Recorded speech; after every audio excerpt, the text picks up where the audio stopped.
Magandang araw sa inyo mga kapugi. Dahil mainit ang panahon ngayon, kaya gumawa na muna ako dito ng paliguan sa gilid ng sapa, malapit sa taniman ng aking biyanan na babae. Sipag at syaga lang ang puhunan, bonus na lang ang kapugian. Kung wala ka nito, ay lagi kang talo.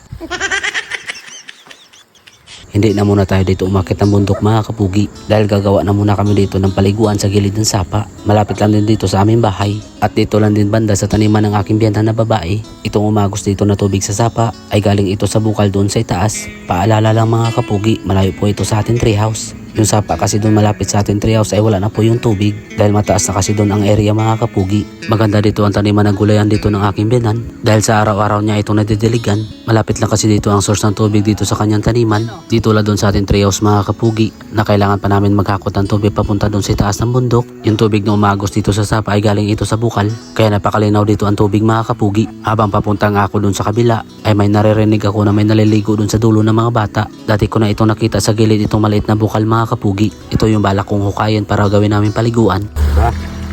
Parang bato dito no? Malaking bato dito. Pero bago natin hukayin ito ay pumunta na muna ako dito sa itaas para tingnan pa yung mga tanim dito ng aking biyanan na babae. Kataba ng mga pitsay ng aking biyanan no? Nag-aalis siya dito ng mga damo sa gilid niyang kanyang taniman. Inantay ko siya dito matapos para hiramin itong asadol niya kanyang ginagamit dahil ito din yung ating gagamitin sa paghukay mga kapugi. Mainit na kasi dito ang panahon sa atin kaya kailangan ko dito na magandang pwestuhan ng ating paliguan para makapag-relax yung ating katawan. Sa tabi kasi nito mga kapugi ay mayroong mataas na bundok kaya doon nanggagaling yung tubig na umaagos dito sa hukayan nating bukal. Maganda din dito maligo sa may sapa dahil malinaw dito ang tubig. Kaso sa itaas kasi nito ay may mga bahay. Hindi natin masabi o hindi natin alam kung ano ang tinatapon dito sa sapa. Kaya para makasigurado na malinis dito ang ating paliguan mga kapugi ay gagawa na lang tayo ng sarili natin paliguan dito sa gilid. At habang naghuhukay nga ako dito ay dumating dito ang aking asawa. Pipita siya dito ng mga gulay para may pangulam kami sa pananghalian.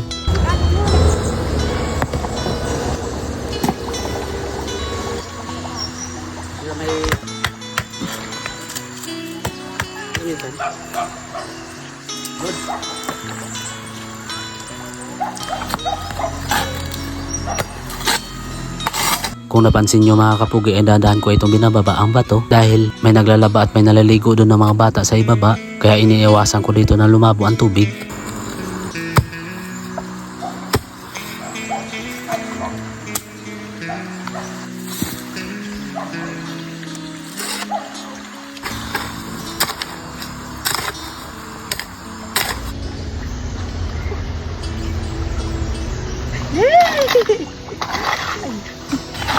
Pagkatapos nga ng paggawa ko dito ng paliguan mga kapugi ay balak ko ditong gumawa ng maayos na tulay para hindi na ganong mahirapan dito sa pagtawid dito sa sapa. Bali ang ginagawa pala dito ng aking biyanan na babae ay nagdidilig ng mga tanim dito sa kabila. At may puno dito na medyo mahirap alisin kaya napatulong ako dito sa aking puging kameraman mga kapugi.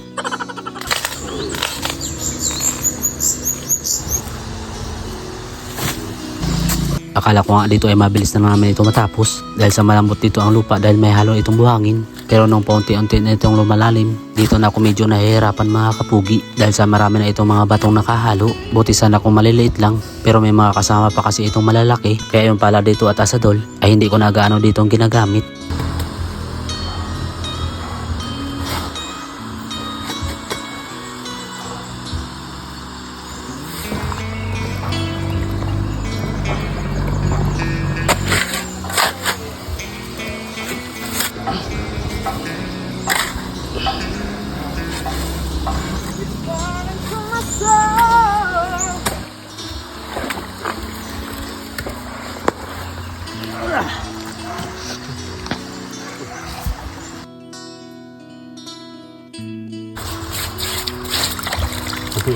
Ito yung bukal banda.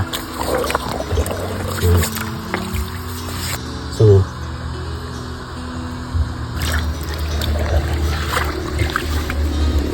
goods na.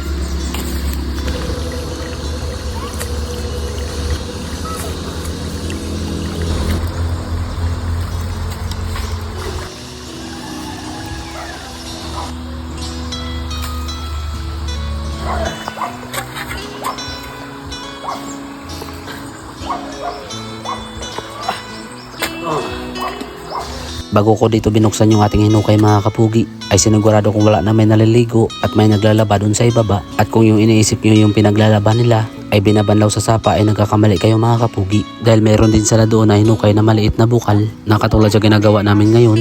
At sakto din ng mga kapugi na may ginagawa tayo dito, ay may dumating dito sa atin na bisita at solid followers po natin ito. Bumili sila dito ng pakwan at para mamitin nila ang vloggers ng si Kapugi Vlogs. Pagkatapos kong nakausap yung aking mga bisita, ay nagpahinga na kami at nananghalian na din. Pagkatapos ay nauna na ako dito pumunta sa sapa mga kapugi para ipagpatuloy dito yung aking mga ginagawa. Kinakamay ko na lang dito ang pagalis ng mga buhangin at mga bato. Daming bato mga kapugi, kaya medyo mahirap natin na ukay ka agad itong ating ginagawang resort. Ang laki ng mga bato.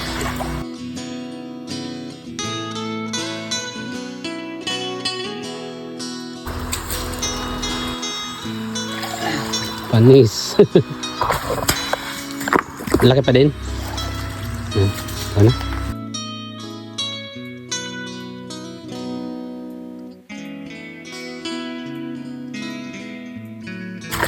Tama ko yung mga bato.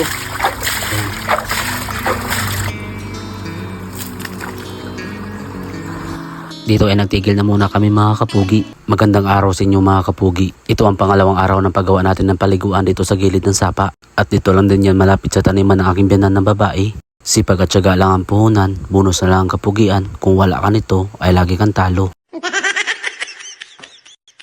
Bali 2 araw tayo hindi nakapag-vlog mga kapugi. Dahil Webes Santo at Biyernes Santo, kaya kailangan na muna natin magpahinga sa bahay ng pansamantala. Kaya ngayong Sabado na lang tayo ulit nakapag-umpisa at ipagpatuloy ulit itong ating ginagawang paliguan sa gilid ng sapa. Sumisikat pa lang ang araw ay pumunta na ako dito mga kapugi para hindi pa ganong mainit habang tayo dito ay may ginagawa. Masakit na kasi dito ang sikat ng araw pagdating ng alas 9 ng umaga. Tapos yung daon ng saging na ginamit kong silungan nakaraan ay akin na itong inalis. Medyo nahirapan nga ako dito magpala mga kapugi dahil maraming bato yung ating pinaghuhukayan dito.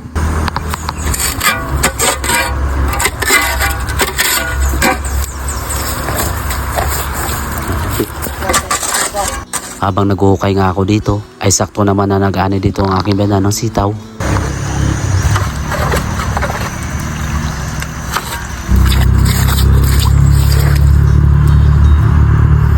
Maagang may pinuntahan ang aking biyanan na babae, kaya itong aking bayaw na lang ang nagdidilig dito sa kanyang mga taniman. Maganda din kasi dito na may malapit na paliguan mga kapugi, lalo pa at sobrang napakainit ang panahon ngayon. Pagdating kasi ng tanghali ay napakaalansangan na. Masarap kasi ibabad ang katawan kapag napakainit na ang klima.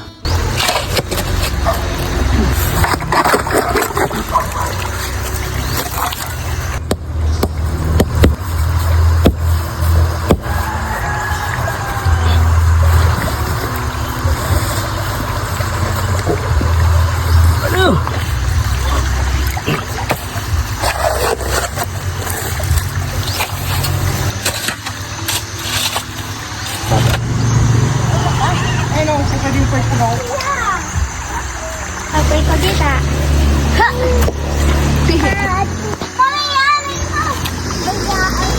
Sa oras na ito mga kapugi ay medyo masakit na dito ang aking kamay, kaya nagpasya na ako dito maghanap ng bakal para patulisin.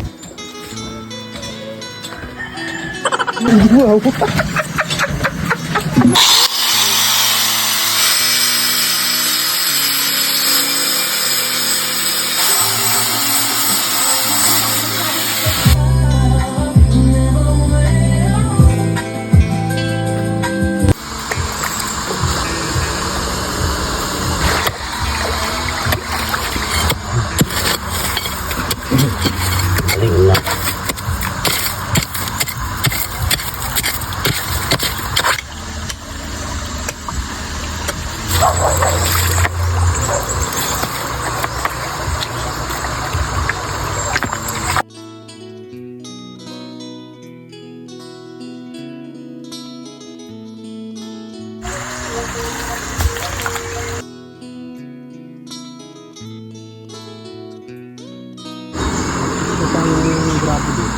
Yan? Maglalagay tayo dito ng maliit na bubon mga kapugi. Malakas yung dito bukal. Tatanggalin muna natin yung tubig niya. Tingnan niyo yung gaano kalakas yung tubig. Ang lakas no. Isi-separate natin ito mga kapugi dahil pagka gusto natin uminom, dito tayo iinom ng tubig. Lagyan natin ng mga bato para luminaw siya.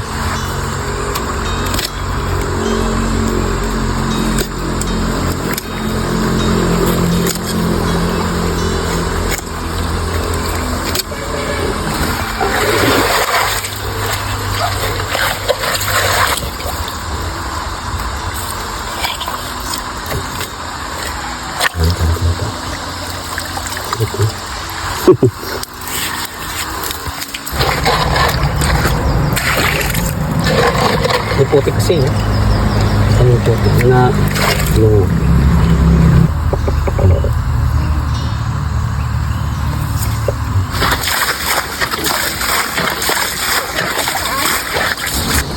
yung lagyan ko ng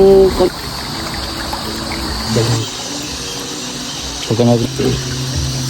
ako eh. Diyan mayroon doon. Bigyan mo siya. Gusto mo talaga yan. Sa oras na ito ay pasado na 11:00 mga kapugi. Kaya bago ako dito mananghalian, ay nalisan ko muna ito ng tubig para luminaw na ito pagbalik natin dito mamaya.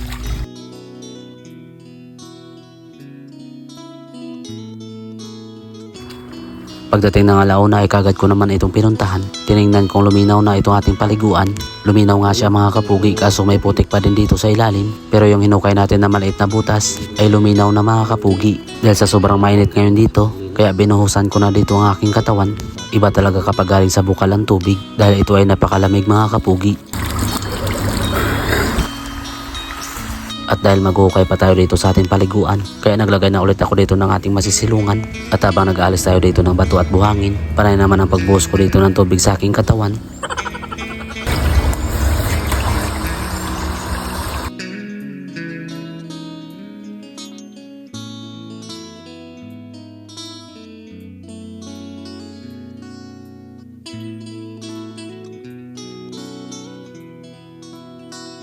Yun ang tubig yan mga kapugi.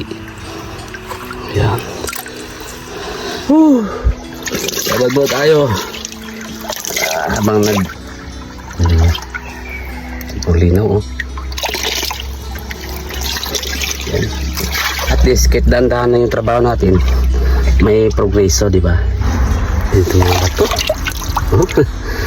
Laki. Lalaki ng mga bato na nakuha ko. Kaya mabagal yung ko natin. Paghukay. Hindi din pwede kasi ang pala. Ito lang yung nagagamit natin mga kapugi. Pero laking tulong na rin to.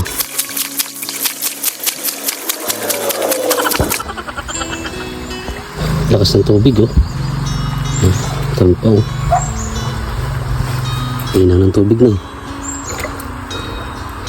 Gusto mo tayo gusto dito yun. Yan.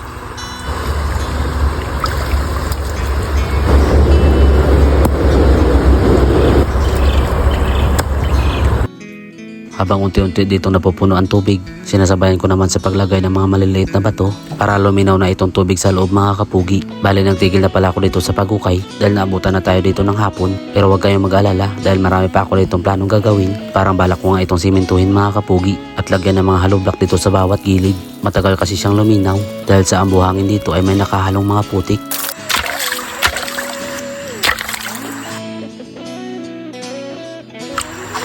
Dito ay inayos ko yung mga bato na tinapong ko rito sa loob. At kung nagustuhan nyo itong aking vlog mga kapugi, please follow, like, and share naman itong aking page. At pa-comment naman kung saan nakabot itong aking video.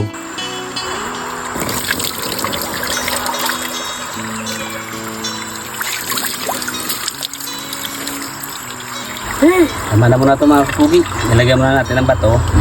Tingnan natin bukas kung luminaw siya.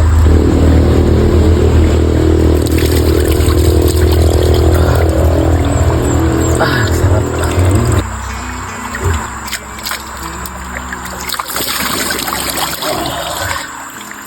Mintab yung ulo natin ah.